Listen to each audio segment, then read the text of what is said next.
चिट्टे खीर गुलाबी कंद ते मुनफरिद चाल ढाल वाले नुकरे बकरे जे असीं इन्हां बकरियां दे बादशाह वांगू नखरे सवेरे नाश्ते विच चने ते बदाम ते दुपहरें दे खावण विच देसी घी दी बड़ी भी अशिया जे असीं इन्हां दी खुराक बहुत ही खालिस और ख़ास बकरे दे शहनशाह अपनी मिसाल आप खूबसूरती विच इन्हां दा कोई ब्यासा नहीं कहनी।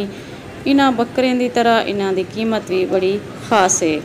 लोगों दे अखीं दा तारा मालिक दे दिल दा सहारा ही नुकरे बकरियां दी कीमत जनाब 70,000 तो 2 लाख रुपए तक है।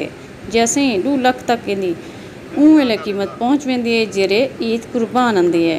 जे असीं राजमपुर दे सफ़ेद खीर वांगू चिट्टे खीर नुकरे बकरे जिंदा पूरा जिस्म सफ़ेद होंदे ते कन गुलाबी रंग दे होंदन। इन्हां को मकामी ज़बान विच नुकरे आख्या वेंदे।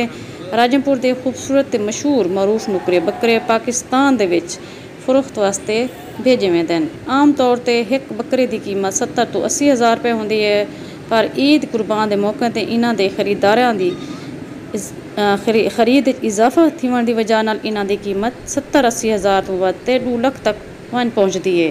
जे असीं इन्हां बकरियों को पालण वालें दा आखण है जो इन्हां बकरियों की परवरिश विच बहुत खर्चा आंदे जिंदी वजह नाल इन्हां दी कीमत वध वेंदी है। जो असां इन्हां को अपनी औलाद की तरह अजीज़ रखदूँ तो इन्हां दी परवरिश करेंदूँ। खाने इन्हां को चने बदाम ते देसी घी की बड़ी भी खुराक देंदूँ ते ये बकरे अपनी रंगत ते चाल ढाल के हवाले नाल अपनी मिसाल आप हैं और इन्हीं की वजह नाल ये शोहरत रखते हैं। इन्हां नुकरे बकरे को कराची लाहौर फैसलाबाद ते बहुत सारे शहरें भेजा वेंदे। इन्हां दी मांग ज़्यादा है जिंदी वजह नाल व्यापारियों का आखण है जो इन्हां को सही कीमत वसूल थी वेंदी है। जे असीं राजनपुर के खूबसूरत तरीन नुकरे बकरे खूबसूरती अपनी मिसाल आप